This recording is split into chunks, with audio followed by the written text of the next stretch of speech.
ধৈর্য এবং পরিশ্রম হচ্ছে সুখের আসল চাবিকাঠি। প্রিয় বন্ধুরা, আজকে আমার এই যে খেজুর গাছ আমি নিড়াচ্ছি, সেই সঙ্গে কিছু কথা বলবো, যে কথাগুলো আপনারা খুব ধৈর্য সহকারে শুনবেন এবং অবশ্যই কমেন্ট বক্সে এর মতামত প্রকাশ করবেন।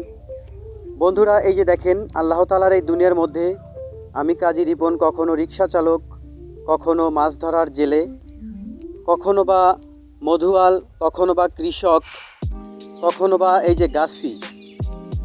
আচ্ছা, আমি সকালে হিসাব করলাম, আমার বাপদাদার অর্থ, নগদ অর্থ নাই, কিন্তু সম্পদ যে পরিমাণ আছে, বর্তমান বাজার মূল্যে যদি হিসাব করি বা এই মুহূর্তে যদি বিক্রি করি, তাহলে কিন্তু 1.5 থেকে 2 কোটি টাকা বিক্রি করা যাবে। অথচ দেখেন, একদিন যদি আমি রিক্সা না চালাই, কাজ না করি, পরের দিন কিন্তু আমার সংসারে চুলায় কিন্তু হাঁড়ি জ্বলে না, না খেয়ে থাকতে হয়।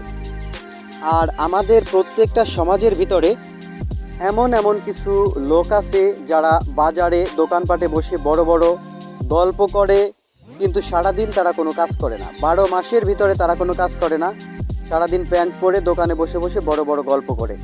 আচ্ছা, এই মানুষগুলোরও তো সংসার আছে, এদেরও তো পরিবার আছে। আচ্ছা, তারা চলে কিভাবে? তারা কি খায়?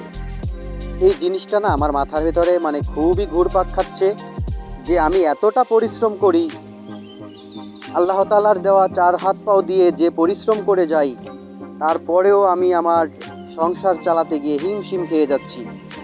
অথচ দেখেন, এই মানুষগুলো সারাদিন তাদের কোনো কাজ নাই, সারাদিন দোকানপাটে বসে আড্ডা মারবে আর বড় বড় গল্প ছাড়বে।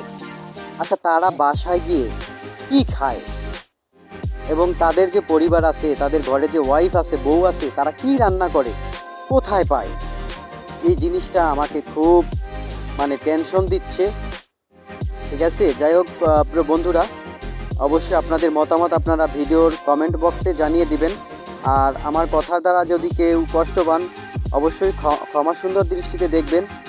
আর এই যে দেখতেছেন, আমি এই যেটা হচ্ছে আমাদের শীত মৌসুম আসলেই কিন্তু আমরা খেজুরের রস, খেজুরের পায়েস, খেজুরের রস দিয়ে ভেজানো পিঠা, এগুলো কিন্তু আমরা বাঙালিরা, বিশেষ করে গ্রামে যারা থাকি, আমরা কিন্তু এগুলো আমাদের খুব প্রিয় এবং পছন্দের। তাই বন্ধুরা, এই যে খেজুর গাছ নিড়াচ্ছি, এখান থেকে আল্লাহ তাআলা দিলে রস সংগ্রহ করে তারপরে আল্লাহ তাআলা খাওয়ালে খাবো। তো প্রক্রিয়াধীন চলতেছে, গাছ আমি ছুলাচ্ছি।